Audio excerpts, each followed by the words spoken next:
everybody, and welcome back to the Sims History Channel. Today I'm making a sim version of Franklin Delano Roosevelt as part of a historical create-a-sim challenge with my friend Grown&Unsexy, who is also a YouTuber, and I have a link to her video here.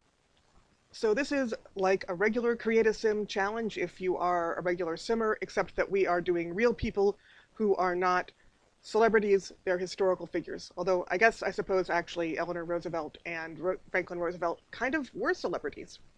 But anyway, the twist that we're doing here is not just that we're doing a create-a-sim or a historical create-a-sim. We're actually doing a couple. And I'm doing Franklin Roosevelt, and she is doing Eleanor. If you're an American, I probably don't need to tell you anything about who Franklin Delano Roosevelt is. Even if you've lived in the States for a little while, you probably know about him. FDR, as we call him, was the 32nd President of the United States. He was president from 1933 until he died in office in April of 1945. He was the first and only president to be elected for 4 terms. After his death, Congress decided that nobody should be president for more than 8 years and changed the Constitution to that effect. And he served during the Depression and during World War II. He is the architect of most of the social welfare programs in the US, and he's also actually the architect of many of the arts and sciences programs.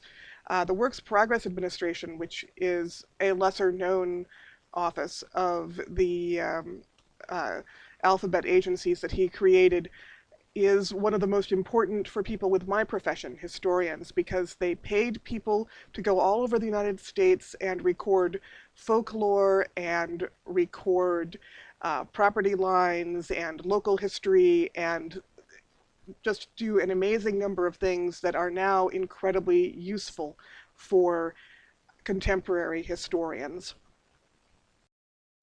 If you're interested in learning more, I'm going to encourage you to go read Doris Kearns Goodwin's book, No Ordinary Time, Franklin and Eleanor Roosevelt, the Home Front in World War II, which actually won the Pulitzer Prize for nonfiction that year. It's an excellent book. And I'm actually going to read you a little bit from Doris Kearns Goodwin's work to tell you a little bit about his personality and explain why I picked the characteristics that I picked for him. Kearns writes, "I think," Eleanor Roosevelt observed, "probably the thing that took most courage in his life was his mastery and his meeting of polio. I never heard him complain. And though anyone remembering how athletic and strong he had been as a young man could not fail to realize what a terrific battle must have gone on within him," and here she continues to quote Eleanor Roosevelt, "he just accepted it as one of those things that was given you as a discipline in life. After his struggle with polio, he seemed less arrogant, less smug, less superficial, more focused, more complex, more interesting."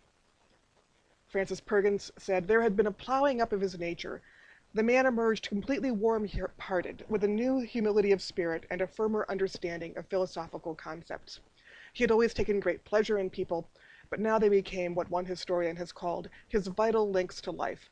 Far more intensely than before, he reached out to know them, to understand them, to pick up their emotions, to put himself in their shoes. No longer belonging to his old world in the same way, he came to empathize with the poor and the underprivileged, with people to whom fate had dealt a difficult hand." Goodwin says that Roosevelt never got discouraged by failure. "He never seemed to lose his faith," she says, "that the right solution to a vexing problem would eventually turn up. When he made his mind to do anything, he did it to the best of his ability, but if it went sour, he simply started in all over again and did something else." According to Eleanor, he recognized the difficulties and often said that, while he did not know the answer, he was completely confident that there was an answer, and that one had to try until one either found it for himself or got it from someone else. And so this is how I arrived at my decision about what personality traits to give him. I made him, in Sims terms, a friend of the world as his main character trait, because that is somebody who wants to keep and make as many friends as they can, and he certainly does seem to have been a people person.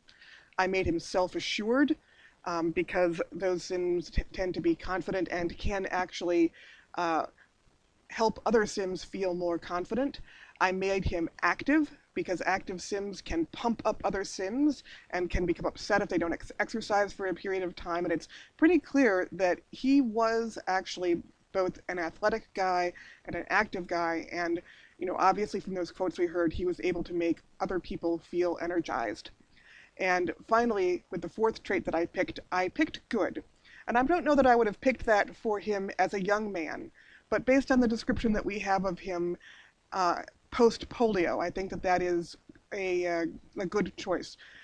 Uh, Good Sims become happy around Sims with positive moodlets, can donate to charity, become sad when interacting with evil Sims, and can discuss world peace.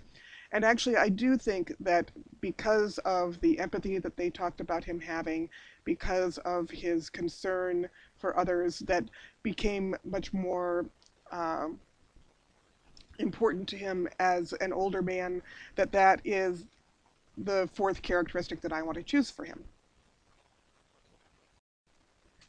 If you'd like to play with him, you can find him on the Sims 4 gallery under hashtag Grown&Unsexy.